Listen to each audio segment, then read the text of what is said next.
I thought first I should just tell you a few small sentences about Mr. Stoller himself, our guy here. He was a child of immigrant parents, and his father was a kind of a troublemaker. He had to leave Russia quickly, and in fact, in a late life recorded interview, he said, "A policeman was killed, and I wasn't innocent." So he left fast. They got him across Germany. They got him into France. He spent some time in England, and he ended up here in 1910.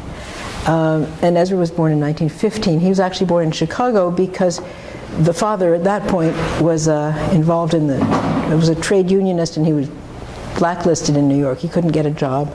So he went to Chicago for a couple of years, and that was when Ezra was born. So but really a New Yorker. He came back right away and lived here. He ended up with a kind of a spotty high school record, but he went to NYU to study architecture. NYU doesn't have an architecture school any longer. It closed the year he was finished. He was quite proud of himself. He always said, that he broke it. And nonetheless, he made some important connections there that got him started in the right direction. Ed Stone was one of his teachers, and in the course of meeting fellow students, and some of them worked for architects at that point, he ended up taking some photographs for a firm that needed work, that then was submitted to a competition, then was published. So while he was even sort of figuring out where his career would go, he had published work. He got to know the architecture editors, and so it sort of moved along there. There was a war in there that sort of interrupted the trajectory, as you can imagine. But he met Howard Myers, who was the editor of the Architectural Forum, who was very important to him. And many of the early assignments when he went to the whole sort of Gropius connection was on assignment for the Architectural Forum. And when he first went to Frank Lloyd Wright's place, both in Wisconsin and in Arizona, that was also commissioned by the Architectural Forum.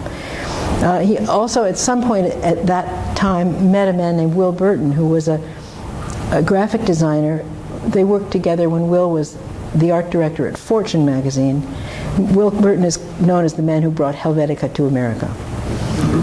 And there's a sort of a dreadful story about Will being asked to do the graphics for the Third Reich, and he refused. The second time he was asked, he knew he really couldn't refuse, so he said he would take this job when he took first a little vacation. So he packed a little bag with his wife, who happened to be Jewish, and they came to New York. So, and they were very close friends. My father and Will were very close friends, and in the course of selecting work for the book, a lot of that was work that they had collaborated on. And at the same time, in the 40s, he also got working with a man named Richard Pratt, who, this even sounds funny, the architecture editor of the Ladies' Home Journal. I mean, it doesn't even seem that those things go together. Pratt was very interested in early American homes, and so while he was photographing modern architecture for architects and for magazines, he was photographing these funny little sort of house museums, where the people live upstairs and open the doors on Thursday afternoons for a quarter or 2 quarters or something. So there was a collection of this historical material, and it's always interesting to see how they sort of cross-pollinated, what affected what. I know at one point, when we sat down to do the book, we were very interested in the well, of course, Nina Rappaport's always interested in factories and the architecture that grows out of it. This is really form that comes, absolutely form follows function. And so that became one of the sections in the book that we sort of pursued. And I think there was a point when Ezra was actually thinking of giving up architecture altogether and concentrating more on factories and shipbuilding and I can't even think what all there are, hydroelectric plants. I mean, you see these quite amazing structures that are, the work was sort of not known so well. He really worked on commission for most of his life. Only sort of at the end did he begin, with some encouragement, to make prints and sell individual prints. But he was always much more interested in the whole story. And he was also very interested in the sequence of how you presented the work. He he used to make prints and then bind them together so that you really had to look at it the way he wanted you to. And when you gave people slides, of course, they'd throw them all around and rearrange them and get them all out of order. One asks what he might have done with digital possibilities, and I can't even begin to imagine, because I think he would be completely out of control. I think he would, it's hard enough to say, leave this the way it is, even though you can change it. I mean, and what's real, and how far do you go before it doesn't count anymore, So, as Carol said, during the 50s and the 60s, he was really kind of the court photographer for Skidmore, Owings and Merrill, and worked both for the office in New York and for the office in Chicago, and for the colleagues in San Francisco as well. And as you'll see in this presentation, it sort of looks like those are either the years that he was alive or the years that he lived in New York, neither of which is true. It looked okay when we put it together, that's sort of what happens. But before we start on this, looking at the images, I thought I would tell you a little bit how the book happened. At one point, maybe 5 or 6 years ago, we were asked to if we would put together an exhibition for a commercial building in Washington. And these weren't the art prints and the editioned prints that we've been working on now. This was really just a lobby. And the developer was interested in sort of upgrading the building to be sort of an architecture place. And whatever he spent to make these prints in the lobby paid off very well for him, because Knoll rented the second floor for their Washington showroom. So, we didn't quite know what we were getting into, but it was fine.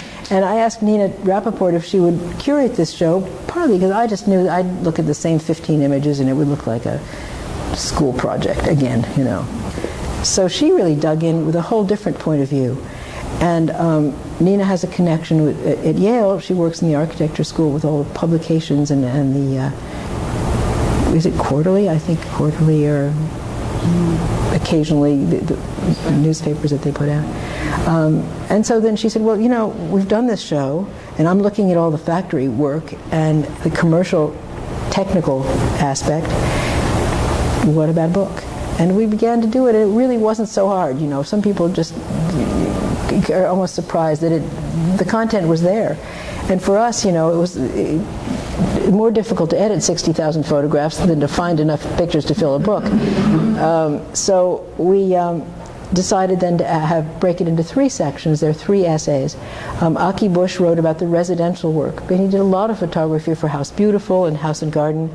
And some of it was definitely architecture, and some of it was not so much architecture. But of course, it's all part of the same person working, and it's very hard to draw these lines between which part of you counts and which part of you doesn't make as much of a difference. And then John Dixon wrote about what he called capital A architecture. And Nina wrote an essay about the factory work and about the sort of trajectory in that area. We decided that each section would follow chronologically. And so it was fairly clear. There were these 3 areas, and each one sort of started in 40-something and went as far as it went. We tried very hard to give a sort of a full view, indicating where he was when and how he was working on things. But still, you can only have so many pictures in a book. So it did involve a lot of editing and a lot of things left out. This selection came out in a sort of a funny way when I worked on a quick little talk in the summer, and Carol said, would you perhaps expand that? And I thought, well, let's take this in a somewhat different way. Instead of following it either by theme, strictly by thematic, or strictly chronologic, let's just take a piece of New York and look around from a slightly different way. I thought we would follow from Grand Central Station up Park Avenue, and not really to follow a timeline, but more or less move up from 42nd Street and up and up and up. And then at the end of the selection of images, we actually moved down to this neighborhood, to the Chase Manhattan Bank building, which was interesting because he photographed the model this is where I have to look at my notes. He photographed the model in '55, and I think by the time the building was finished, I think in 1960, he was sort of somewhat out of favor, either with the designers or with the, I don't know exactly what. So he never photographed the finished building. But in 1981, when David Rockefeller was retiring from president of the bank, I mean, what do you give? You can't give him a gold watch, so what do they give him? So they decided to have a group of photographs commissioned. And so those were done for a slightly different reason, not for the architect, but to sort of show the bank in the city. And the funny thing is, I just read a couple of weeks ago that the building has been sold to the Chinese. So you think, okay, that's the next chapter. In choosing this, I sort of went roughly north on Park Avenue. At the same time, there's a little bit of a mix-up, so you have to sort of keep jumping around a little bit, because in one place you follow a model, and then it turns into a building, or then you see a hole in the ground, and that turns into a building. It's a little bit, if one way would be vertical and one would be horizontal, this is kind of diagonal, and I hope it's not too confusing. So let's just see. We start with some images that David, well, this is the very first one, is Grand Central. You know, they're making a great celebration because it's the centennial, and the building opened in 1913. The fact is, there was a previous building on that site, and everything was quite different about it, because I was recently reading this whole business. I feel like I'm a little out of my league to talk so much about. The original station was on 26th Street, and that site became the original Madison Square Garden. It was on Madison Square, you know. So this was moved in the 1870s, and then this building was put up in about 1913. So you begin to see what's going on around it, and that Park Avenue goes back there. Now, Park Avenue at this point was already a park, and there already were tracks buried. But when the building, in the 1870s, the tracks were above ground, or on grade, and it turns out that there was a great outcry, and Vanderbilt agreed to bury the tracks. He got the city to pay half of it, and then, knowing what was coming, he bought a lot of land along the sides, because it would be so nice when the tracks weren't there. So this then is the station as we know it, and as we just saw it, with the MetLife building, which of course Breuer thought was his magnum opus and the greatest thing he ever would do. I'm not sure the year this was photographed, 3 or 4 years ago, I think. And these are David Sundberg's pictures. So here you see, of course, that building again. And what I was trying to do with these, it's easy to see where the Chrysler building is, the edges. And that's, in a way, what the photographer is doing. Is always to sort of place the image in its surroundings in a way that you can both get the information and also become somewhat comfortable. You know those posters those fire posters that say "You are here," and you always are fine until you try to figure out where you are. Well, I guess that's always the responsibility as well.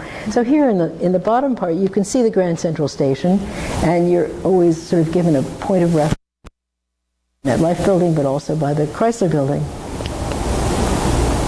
And even wider photograph, you still see the station, and you see the cars coming around it, but you also see the Empire State Building and the Chrysler Building. So this is really tells you exactly where you are. Now, we just talked a little bit about Vanderbilt and Park Avenue. This is Vanderbilt Avenue, and it's the Yale Club on the left, looking at the Union Carbide Building, which is now called J.P. Morgan Chase. This was photographed in 1960.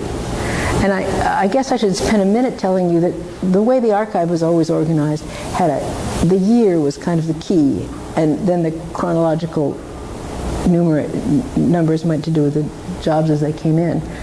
But you'll see here that something else funny happened. The building's the same, but some of the things around it changed, and we had no record of when that happened. So there's a photograph that he was trying to show. Here it's a little peculiar because you see it keeps on going. You can't figure out where it stops. I believe that you can see Lever House in the back there, and you can see that Park Avenue, for all the parkness of it, really this is the ventilation for the train tunnels, of course, that you don't sort of notice when you're on the street. And in the course of looking at these images, I just kept seeing, oh, well, there he was standing somewhere. He was on a building, he was on a rooftop of a building opposite this one. And it's sort of difficult to see exactly which one it is, but we'll keep watching as this happens. Now this, of course, was after the Seagram building, but still has a plaza that's exactly on grade. It's kind of an interesting approach to things, and you're looking back at the building that's at Grand Central. Now here, you know, this building, he's probably on the building that we saw last time, and you can imagine that he's really trying to get the whole thing in, but there's just something in the way there. I mean, and it's still, you can begin to figure that he had to figure out where to be at what time of day, and did he stay there long enough for the sun to come around? I can only imagine that he had some idea when he wanted to do this, and he wanted enough shadow on the one side so that there was a differentiation. I mean, you line of photographers know all this, but it doesn't just happen, you know. Somebody has to make those decisions.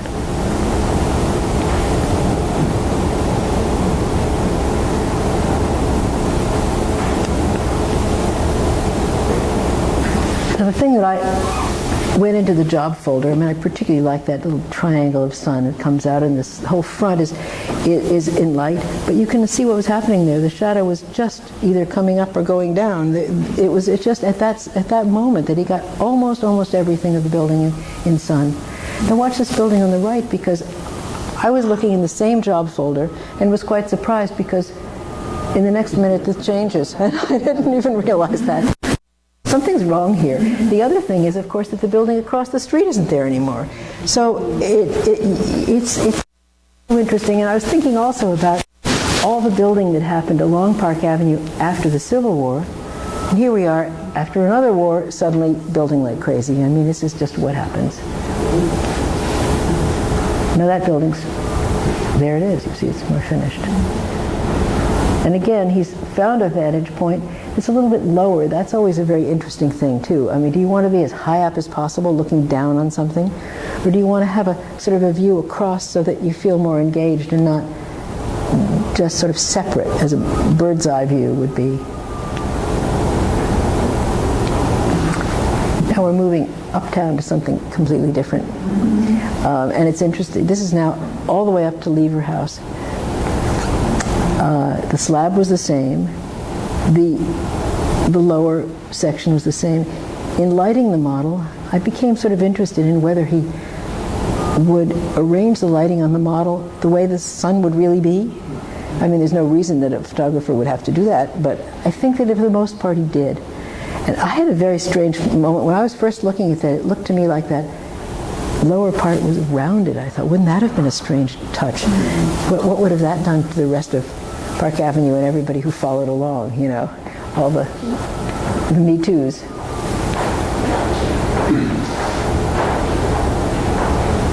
You see on some of these models too, what happens is the massing is such that the buildings around them are in to indicate what it would look like. But in photography, they can lift them right out. Now, of course, this is the real building again. And so you can see some of the differences in how it was handled. One of the sad things about this now is that building that's just west of there is so terrible. I don't even know what it is. It's a Banco Santander, I think. It's a dreadful sort of postmodern decorated thing, and it's rather a shame. It came years later, but I mean it's where that slab with the two windows is now, in the picture now. So here's another model. It's a little bit too much going on at the bottom of this image, but it's interesting to see that it's an image that he made from the model, and then, of course, from the building itself. And always trying to be sure that the light is coming into that pit. You could photograph it and have no idea that there's anything going on there, that this is open from the bottom, and that it's, in fact, not a roof all the way across. So the photographer has to understand that aspect of it and be sure to tell that story, or else it's too easy to be completely mixed up. Now this is the model again. From where I am, it looks crazy foreshortened. I think it's not quite that way, in fact. And back to the building.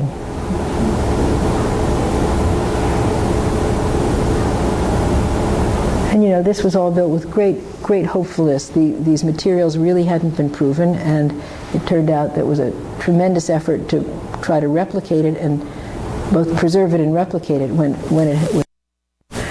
one thinks about what's been going on at the UN now, which is going back to bare bones. And at the end, I'll tell you a funny UN story, which I maybe supposed to tell.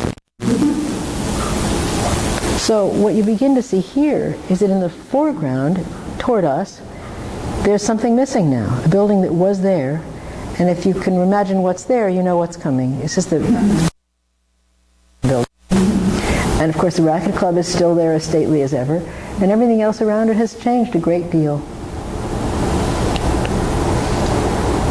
So backing up further, you can see what's going on there. I think you can get a sense of some of this if you go into the parking garage. I haven't driven into that parking garage in a long time, but I think you'll see what goes on when you see all the sort of the structure. Remember when those construction fences used to be made of all the doors that were taken out of the buildings? You don't seem to have those anymore.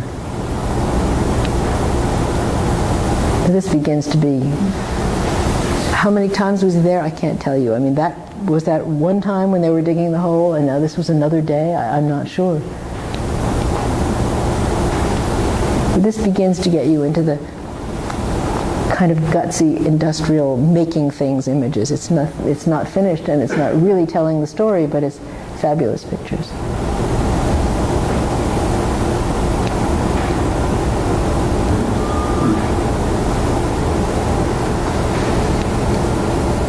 And some of these you get a sense that it could be anything in here. I mean, it could be a foundry, it could be I don't know what it could be. This, of course, looks like those other big circles that we know so well, from Exeter. It's just, is it all structural? I mean, do pipes go through this? I don't know. Carol, we're kind of the opening act for Phyllis Lambert's talk next month about the Seagram building. And I don't know that she has these pictures in her book, and she must have known they exist, but it wasn't. I don't think they're in the book. Anyway, so you've seen these. And of course, this is a view of the Seagram building that you could never ever see again. I mean, there's a building in the way now, and we all sort of remember the building from these photographs, but in fact, you didn't see it this way, really. And there's, again, that construction site. You can see the Racquet Club, the roofs, and you can see the whole plaza and the pools. And also that the rest of the city is really all the way to the river, is very much the old city. You've got this side it's a little bit more built up, sort of downtown, midtown, and then further south. And you see the UN in the background there. This is the question about color in black and white that's always sort of interesting. Does it show you anything you didn't know before? I guess it shows you the brilliancy of the building, but the black and white is so much more, to me seems so much more engaging. It's asking so much more of you, and not giving you this sort of make-believe colors, which there's always something missing. Now this, I think, is Lever House on this side, so he was in the next block, and it's always sort of interesting to see how far back you can go, and how much easier it was to wander around and photograph in the city. Now you try to gain access to something, it's a big production. It used to be, it was just a small bribery. Now you need insurance certificates, and when you tell them you have this many millions, they want more. I mean, what can a photographer do? But anyway, that's just life. So now you're seeing the construction site across from Lever and next to the Seagram building. In fact, it's an interesting photograph because you see a lot going on without really being quite sure what you're looking at,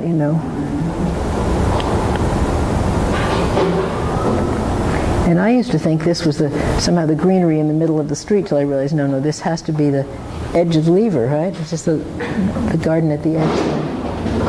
And these photographs were made in 1958. And then at a certain point, He went back again in '91. This was one of the last things he did. I think you were with him, Jeff, weren't you? On these. And so it's a whole different sense. I mean, even he had to look up to see what was going on, and when he's always sort of the king of straight lines here, but it's...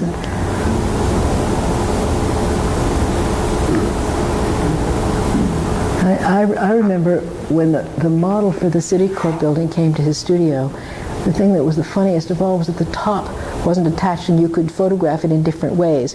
I mean, it, I guess, has to go south, face south for all kinds of reasons, but the fact is it could have gone the other way. And it's a wonderful photograph because it's sort of nervy to just... Traditional way is to have the sun behind you, and then you don't have any issues with it. Really it gives you more of a sense of what it's like to be in on that plaza, and also to see right across the street and see the building that's diagonally in the corner. When I don't know if you books that Princeton Architectural Press did about 10 years ago. There were 10 in the series. And when Mark Lester was the editor, called and asked if we'd be interested in doing a book on a building, it was exactly what Ezra had always wanted to do. I mean, it was perfect. And what I thought was so interesting about how Mark put it all together, the images were all numbered sort of sequentially, starting with one from a distance and coming closer and closer. Mark put them in exactly the order. He wasn't given them that way, and he sort of organized it in the way that Ezra would have done, which is what I thought great. What church is that on the corner? Which corner? Over there? Yeah. I don't know what church that is. No, it's not St. Bart's. St. Bart's is down, is 2 blocks down. That must be on... Everything is there. Oh, it's not there? So in putting the book together, Mark did several spreads of just these people. He kept using the same ones, which I thought was terrific. Usually, you know, a printed page has this value, and you won't use the space unless you can be sure. Isn't that the only Yeah, so we can go through these people. church? Is that what Citicorp is doing? Yes. And that new... And that Oh, so it was St. Peter's. St. Peter's that was incorporated in. Yeah, that's right. Yeah. So St. Peter's. Oh, the old St. That one there goes like, that would make sense. So it's like, that's certainly like this. So this is another sort of piece of New York that we're thinking a lot about lately because of Roosevelt Island and the Four Freedoms Park, which is just out there. And you now, of course, can't see it from this location at all, I'm sure. Yeah. The other thing you realize when you look closely at these photographs, not necessarily the ones I'm showing, you see the pictures of Guggenheim when Fifth Avenue was a two-way street. It seems like one-way street is just natural. I mean, why would it not be like that? Now, this is another vantage point, and I can't even imagine that was how you could fall off, it seems to me, or there's I don't know. Yeah.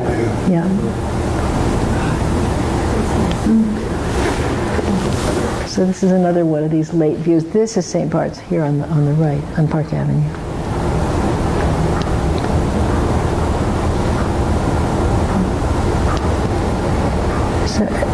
And we didn't ever see it from this angle, but it's very interesting just to see the changes and the fabric and the sort of depth of it all, and of course realizing that so much is changing now with so many more and tall buildings coming that will change the whole dynamic, you know.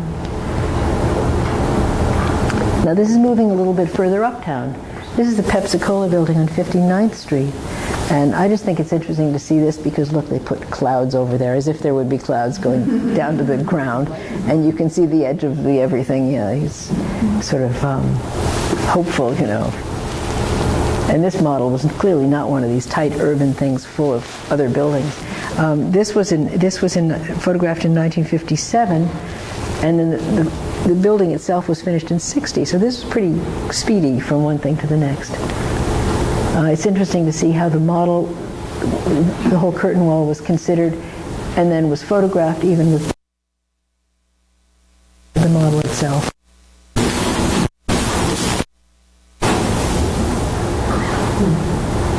And these are all hand cut. This is not laser cut models. This is all, you know, you can begin to see the glue if you look too closely. It's a whole different approach. And here's the building. And it's just here I'm interested in, you see this,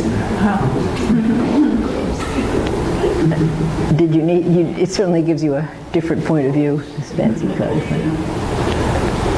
You know, he would probably expose 2 or 3 black and white negatives and then 2 or 3 or 4 color transparency. So there always were choices. I mean, some things were moving, the traffic was moving, there were different exposures.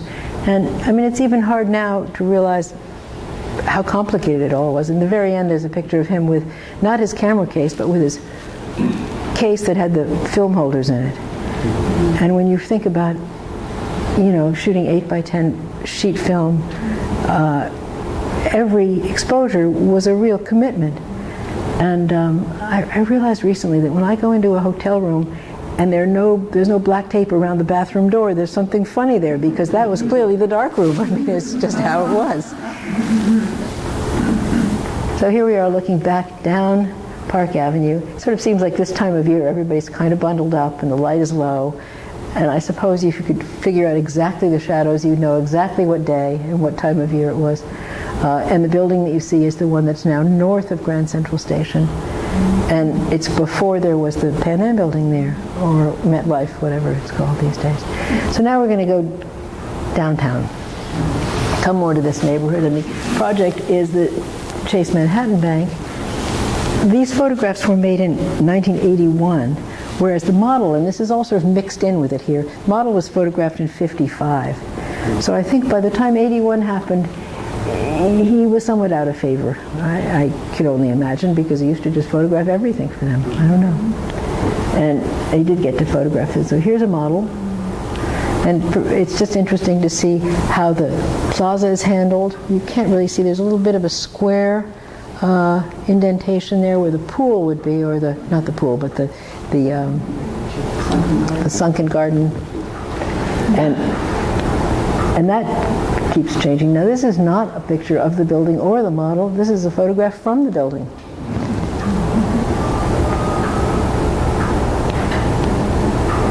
And now you're back at the model, looking down at a different element. This one has a sort of swoopy stair ramp in the, sure looks like a pool, doesn't it? So this was particularly interesting to me, and I'll just tell you slowly as we go through this that you see a change there.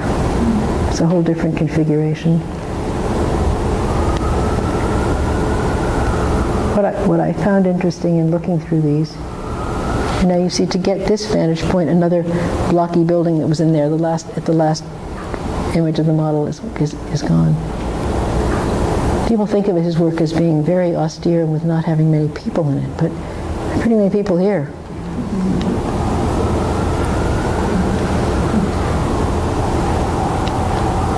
You know, he photographed this in 81, and at that point, because this was fairly near his studio, I think he must have made 6 or 8 trips down to the building. And one of the last times, he had one image yet to do, and somehow there was nobody around to go with him. He asked me to come along, not that I was any kind of assistant, but, you know, he's under the dark cloth. Somebody can keep a foot on the equipment or watch out what's going on behind him or so on. So these were all done a day when I wasn't there. But he asked me to drive down with him. This is interesting because it's very much this point of view. He was standing over here. I mean, you'll see the picture that he took that day. And you stand around, it's completely in the dark. At that time of day, there was no sunlight on this plaza. And we're standing around. I'm thinking, well, I didn't quite get it. I didn't understand the timing. And he said, well, look, in 10 minutes, the light will come across, through those 2 buildings, come across this plaza. It'll be full of light. We'll make the picture and we'll go home. And then, so in 10 minutes, it did exactly what he told it to do. And I mean, he just understood these things. But just in 9.5 minutes before he needed to make this photograph, this guy sat down. Well, it's a little complicated here because this guy sat down right in front of the camera to eat his lunch. And so that's where you have the assistant who has to say, excuse me, sir, could you move? And so he didn't move very far. He wasn't pleased to move, but he went around the corner. And so there it was, full of light. And immediately the light keeps coming, moving away, and the whole thing's again dark, and we leave. So this is kind of the end of this aspect of it, but I did want to show you one more photograph of him working to see if you can figure out how he did that. This is the Connecticut General Building, another SOM project. This was photographed in '55. And we actually didn't find, this was were some strips of negatives that were not in with the main part of the collection. And I don't really know how he got there. and actually, then it became important to find the image that he made from there, which of course wasn't very interesting, because I guess he felt he had responsibility to do all sides of the building or get it from this. He had to get high enough to get above those trees. But it was, for all the trouble, certainly not the best image. So I thought that was a way of describing how he worked, showing what the city looked like in those years, and just sort of get a chance to tell you how it's changed for me, how when I've looked at these photographs a lot in the course of time. But of course, every time you take another look, the images may be the same, but you're always different. I mean, you're bringing a whole different piece of history along with it. So if you can figure that one out, you'll tell me. I don't know. So I guess that's the story. That's the story.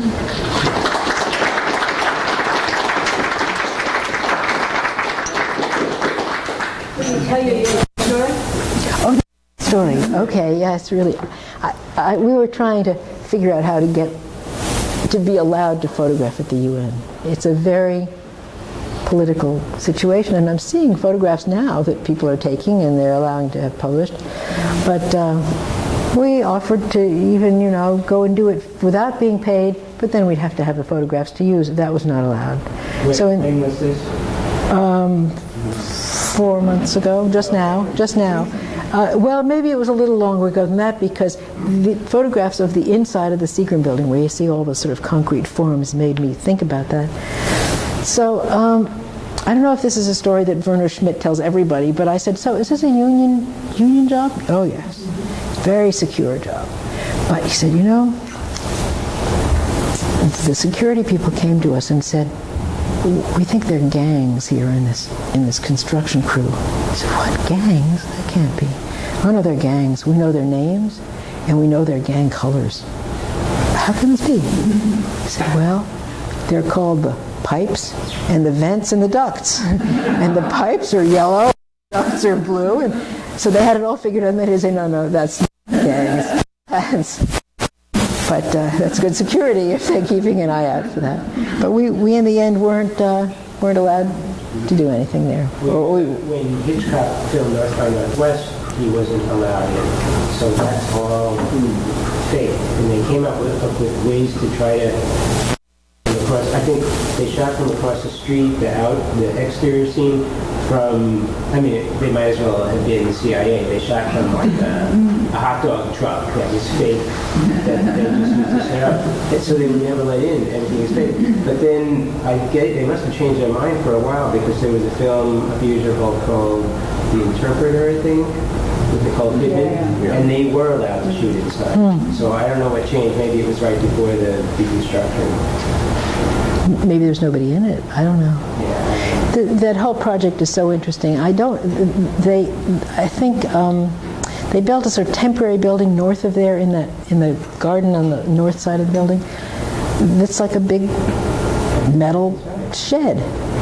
But it was sort of fabulous. Part of the tour was to go inside this. It was like being really going in and going outside, because there were rooms around the sides, and because they didn't know what to do with the big tapestries and the enormous artwork, they hung it in this thing that was like a gas station. So it was just sort of a wonderful combination of both very cold and very hard materials, and with that stuff. I was just looking at Metropolis on the way down here, and those have now been installed in the delegates' lounge, or a room that's definitely finished now, but.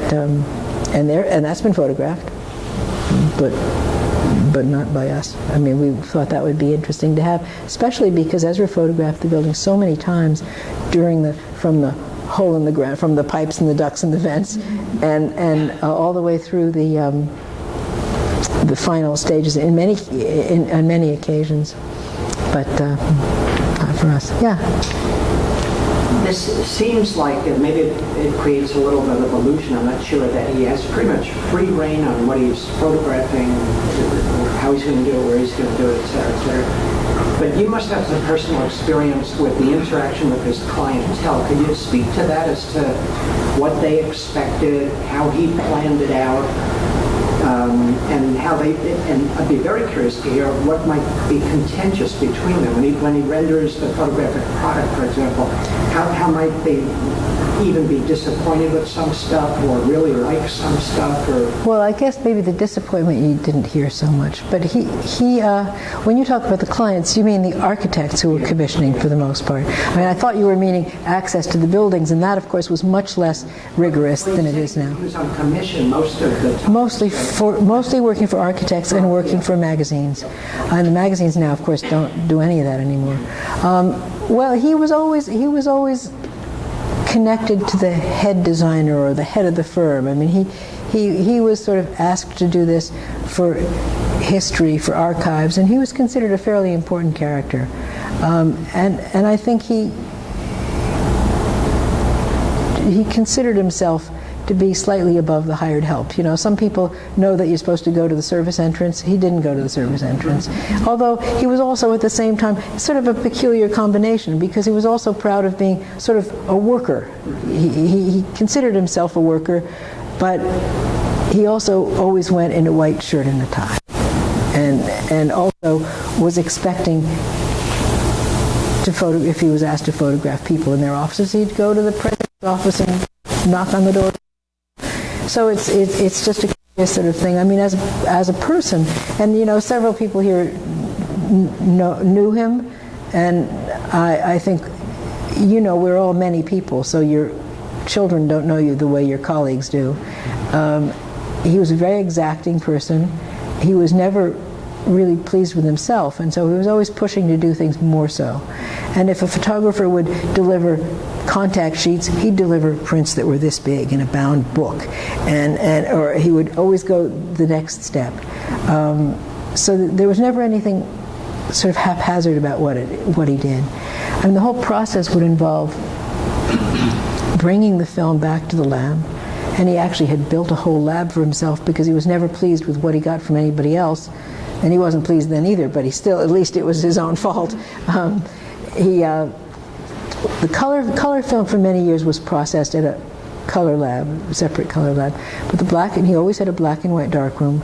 Black and white was processed. The film was all laid out, and then it was put in sequence. So it was very careful to organize it that way. And everything was cropped. Every individual image was cropped. Early on, he would then make prints, black and white prints, and present them in these bound books. For color, of course, it was difficult because the transparency was the original piece of film. And to crop that properly, in the beginning I remember he would cut them, these viewing mats. When I once tried to cut a mat, I remember making someone laugh. It would look like it was done by an animal. It was really not a good job. But, and so he'd present the color and the black and white to the client for review.